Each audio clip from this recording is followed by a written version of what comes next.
Amados, com a graça de Deus, chegamos ao 20º encontro tratando do livro de Apocalipse.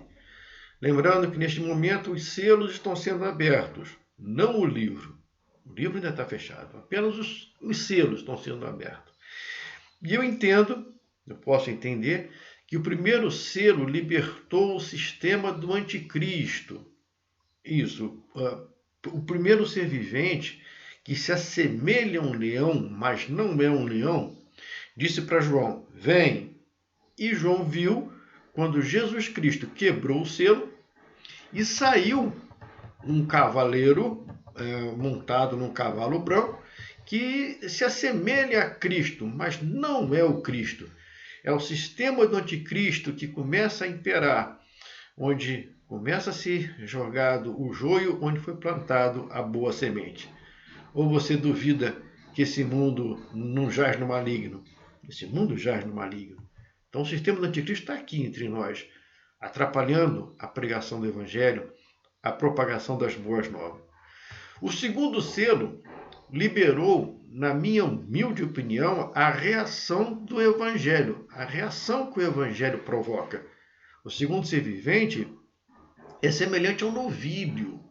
Novilho que era utilizado nos sacrifícios judaicos. E esse que é semelhança, que representa o sacrifício, diz para João, vem.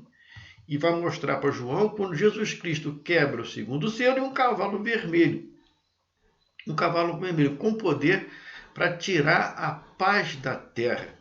E eu entendo que a pregação do evangelho traz divisão. Ou você aceita ou você rejeita. Já é uma divisão. Ou você aceita a salvação ofertada por Cristo e tem certeza que o sacrifício de Jesus Cristo lá no Calvário restaura nossa comunhão com Deus, restitui a nossa paz com Deus, ou você rejeita e vive no temor de receber sobre si o castigo de Deus, a ira de Deus, que há de vir sobre todos. Mas agora nós vamos ver o que acontece quando Jesus Cristo quebra o terceiro selo. Então está assim, capítulo 6 do livro de Apocalipse, a partir do verso 5. Quando abriu o terceiro selo, quando Jesus abriu o terceiro selo, João ouviu um ser vivente dizendo. Então, quando Jesus quebra o terceiro selo, João ouve o terceiro ser vivente dizendo, vem. Então vi, e eis um cavalo preto, e o seu cavaleiro com uma balança na mão. E ouvi, o João está falando que ouviu como uma voz no meio dos quatro seres viventes dizendo, uma medida de trigo por 1 denário, 3 medidas de cevada por 1 denário, e não danifiques o azeite e o vinho. Muito bem. O terceiro ser vivente tem o rosto como de homem, mas não é humano.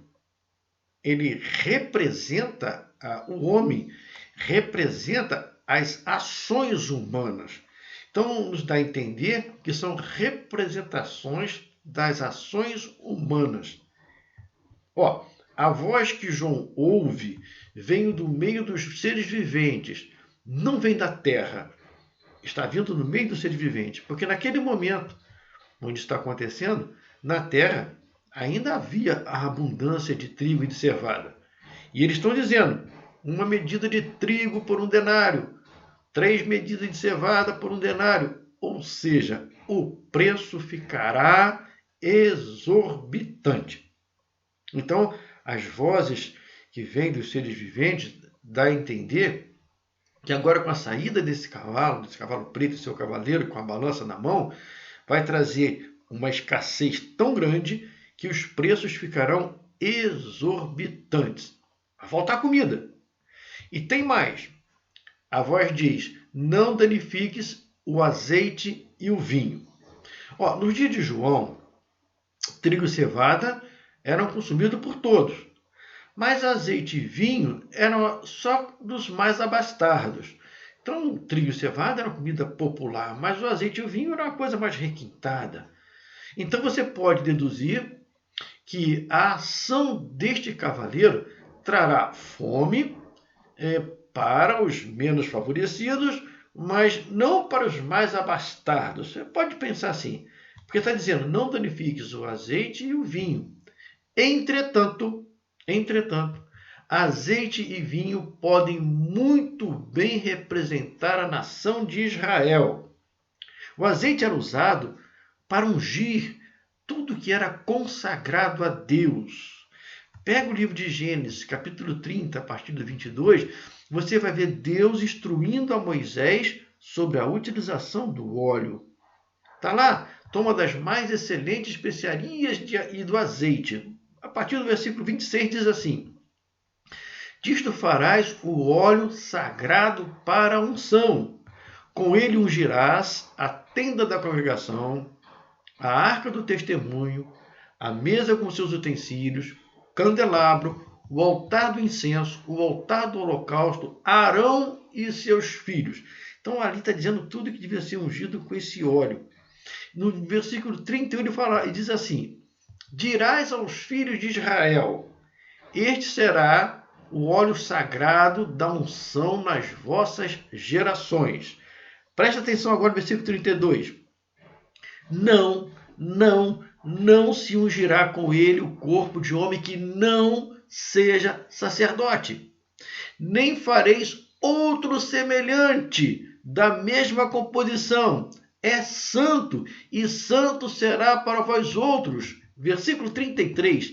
Qualquer que compuser óleo igual a este, ou dele puser sobre um estranho, será eliminado do seu povo.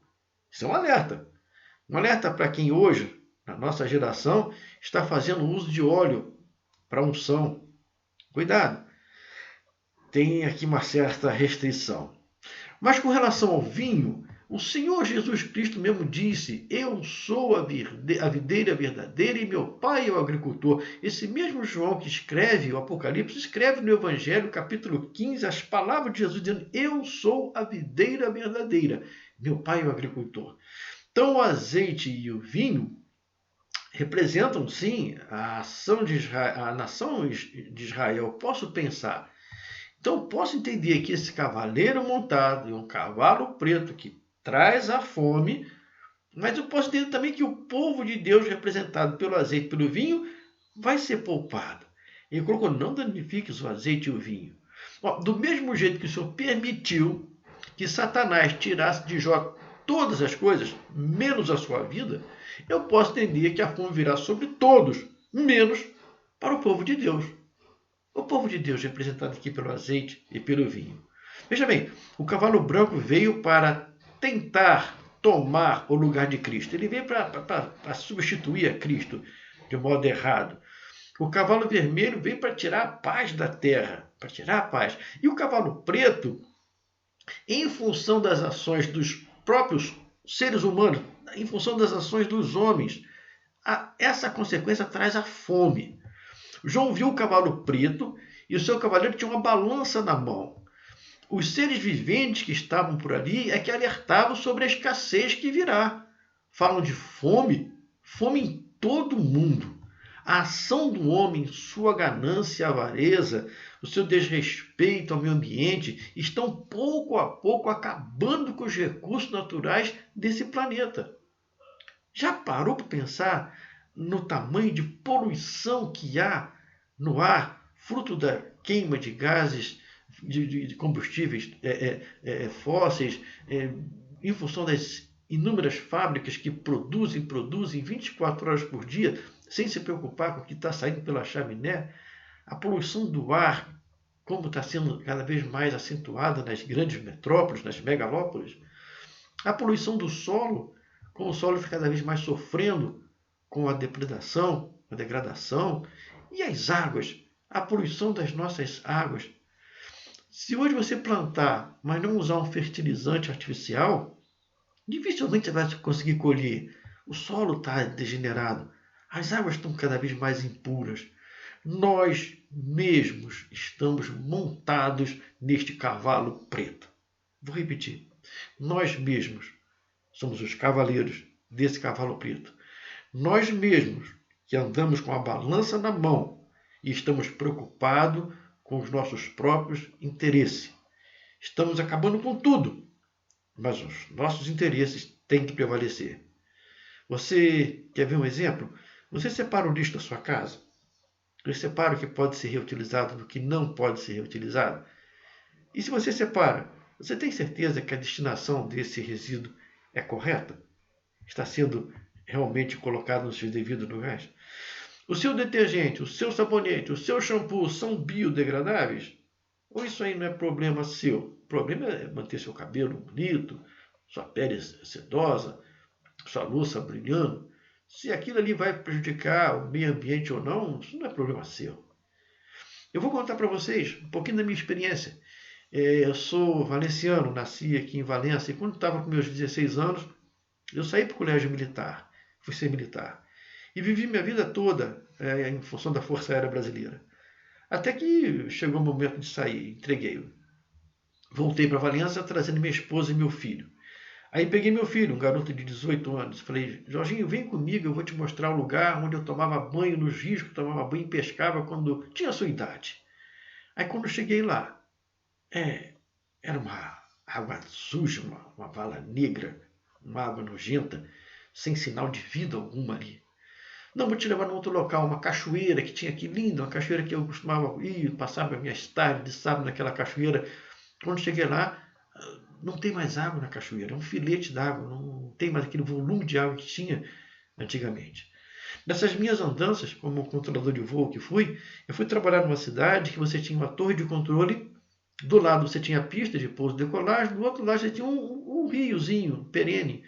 E eu gostava, nas minhas horas que não tinha tráfego, ficar olhando para aquele riozinho e eu via os caranguejos ao redor da água e as pessoas pescando, jogando tarrafa, e uns peixinhos tipo tainha, vinha com abundância. Cerca de uns 10, 15 anos depois, em torno disso, eu voltei a esse mesmo local. E aquele riozinho de águas verdes e águas claras, agora era uma vala negra, uma água fétida, negra, morreu. Olha só, hoje nós somos nesse planeta cerca de 8 milhões. Sim, existem cerca de 8 milhões de pessoas atualmente nesse planeta, segundo pesquisa do Google. Mas a mesma pesquisa que me diz que hoje nós temos cerca de 8 bilhões de pessoas, no ano que eu nasci, no ano de 1961, quando eu nasci, nós éramos 3 bilhões. Então, do ano que eu nasci, 1961, 3 bilhões, para hoje, 2021, 8 bilhões, nós praticamente triplicamos. Não chegamos a triplicar, mas praticamente triplicamos o número de pessoas na face desse planeta. E o planeta é o mesmo. O planeta que sustentava 3 bilhões, agora tem que sustentar 8, quase 9 bilhões de pessoas.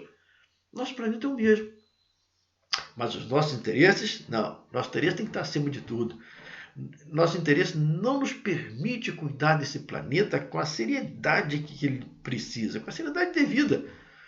Se continuar assim, logo, logo, faltará trigo e cevada. Igual as vozes que João ouviu naquele momento.